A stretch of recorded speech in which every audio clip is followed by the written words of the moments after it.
my mom and I, we don't get along at all.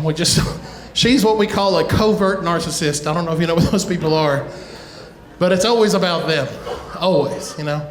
Back in, what was it? It was Easter of 2020, and she lived in Chattanooga. The tornado came through. I saw it on my phone, like, you know, the storm watch thing, coming through, went through her neighborhood. I'm calling frantically, trying to get in touch with her, not thinking, oh, all the cell towers went away. You know, so finally get in touch with her. 8 hours later, she's bawling. I said, Mom, are you okay?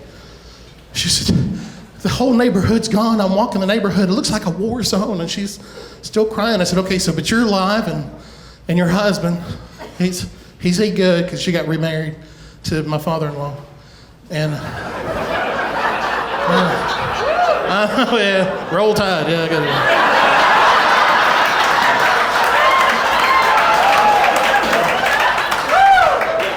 This is about when the safeties came off the guns and oh yeah, he's one of us, all right, we're good. Iranian Southern Baptist Uncle Daddy, perfect. Make that happen. So there she is, like, okay, so how's Larry? Like, we hunkered down in the bathroom, and you know what? Our house is the only house that didn't get hit. Wow, really? Like every house on their street completely gone. Their house, nope. I said, that's amazing. She goes, you don't understand. We're going to have the oldest house in the neighborhood.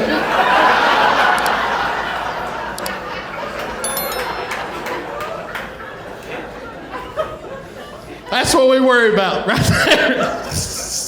I was getting carpal tunnel surgery, and she decides to take me because my wife, you know, she wouldn't. She's being one of those sisters moments, you know, and they're not going to help their brother out. Take him to the hospital. That's my wife. She's my sister. We just went through this, man. I'm my own brother-in-law. We're raising two beautiful nephews. Got it? All right, cool. So there we are, trying to get the surgery done. We're part of the first 100 that are in that stupid waiting room. And she's walking around like General Patton like this, because she's an RN, BSN, MSN, FNP, PhD.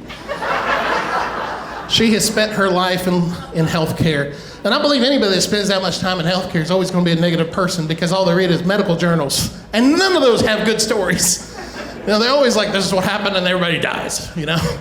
It's horrible. So the lady at the desk, she goes, she reaches out and she calls Jeff H, and no one's responding.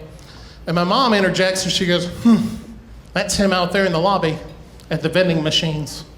And there's this fella just got some honey bun, and he opened it up and he's about to eat it. And these people come pouncing, the nurses and the clerk, and everybody's coming out there and yelling at him, like, you're here for a colonoscopy.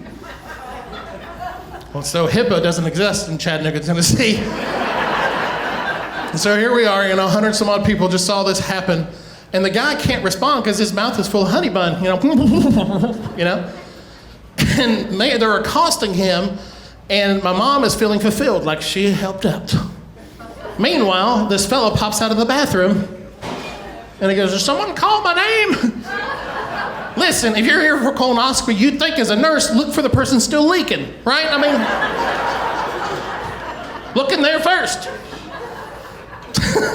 So this poor guy, they finally realize he's not the guy that they needed.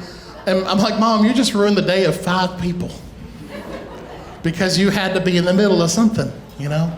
It had to be part of it. She goes, well, no one was answering, so I figured it's like, I get it.